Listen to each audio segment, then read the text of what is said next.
With 2 weeks na lang bago ang laban, nilabas na rin ang likely magiging team ng Jordan para sa window. At ang lakas din nito, nandirito ang mga considered na superstars ng kanilang national team. Kayanin kaya ito ng gilas?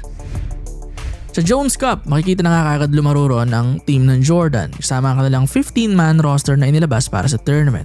Sa official website ng kanilang federation, ito ang mga players na yon. At masasabing stack ang kanilang magiging team. Ang daming mga familiar na names sa atin. Numero 1 dyan ang kanilang 6'5 guard na naturalized player si Jalen Harris. Ano pang nilalaro neto lately? Sa first round nga ng qualifiers, buong 6 games nilaro niya with 27 points na average. Kasama pa ang 42-point game niya versus Syria.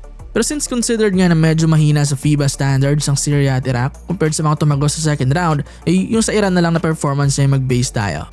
In 2 games, 23 points sa 40% shooting sa 3 itong si Harris kontra Iran. Effective pa rin talaga.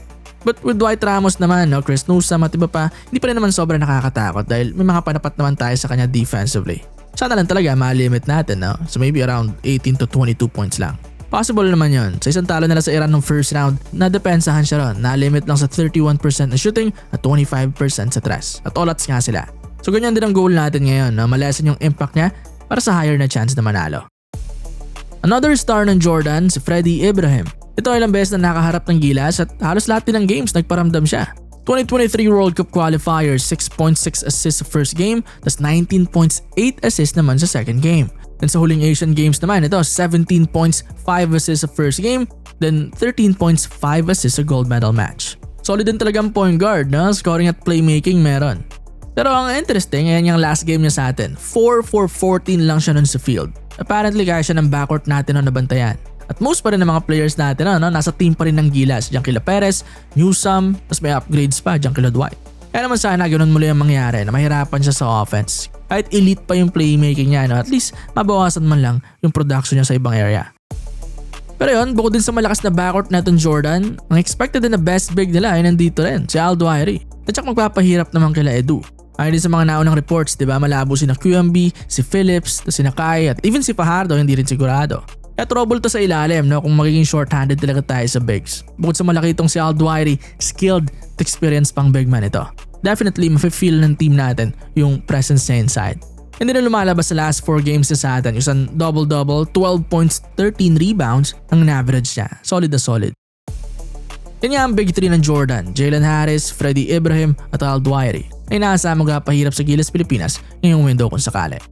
Pero bukod pa sa kanila, marami pang ibang mga interesting na players sa 15-man roster na inilabas. Isa na dyan ang 6'8 young forward nilang si Saif Saleh. 20 years old lang ito, pero nung huling window ng qualifiers, nag-average siya ng 9.6 rebounds in 3 games. Best game niya pa yung kanyang debut game against Iraq, 20 points, 11 rebounds kaagad.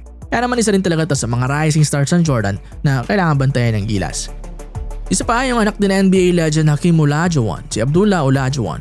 6'4", 6'5 naman ito at unti-unti rin nagkakaroll dito sa Jordan. Sa first round, 6 points, 4 rebounds at 1.5 steals ang ginawa nito. Plus, tumira rin ng 38% sa 3. At marami pang ibang weapons ng Jordan, ang halo ng mga young guns at mga veterano. Abangan na lang kung sino talaga yung mga makakapasok sa Final 12. Pero kung makapasok nga, yung mga nauna nating pinag-usapan, especially yung Big 3, ay sure na magiging tough na game ito para sa Gilas Pilipinas. Madalas naman talagang dikit ang laban natin kontra sa kanila. Again, 2-2 tayo sa last 4 games with average score pa na 74-76 pabor sa Jordan. We'll see na lang kung ganun pa rin sa next na meeting. Nga pala, meron ding bagong head coach tong Jordan, European, Spanish na coach si Luis Gil Torres, naging assistant coach ng Real Madrid at maging ng Spain national team. Kaya magpapainit din sila ngayon sa Jones Cup bukod sa mga players para rin sa bagong head coach nila. Makakailang games din sila dyan, perfect na training ground bago ang first official FIBA game niya bilang head coach ng Jordan kontra pa sa atin. Very crucial na first game to ng Gilas Pilipinas sa second round. Kung manalo tayo, bukod sa magandang start yon, didikit din tayo sa Jordan with 5-2 at 3-4 na record. Pero kung matalo naman, of course, mas lalayo sila sa atin with 6-1 na record kontra sa 2-5 na magiging record natin. Isang talo lang ang hirap na kagad ang bully nun.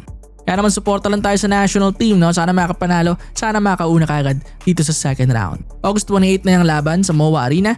Good luck, Gilas Pilipinas.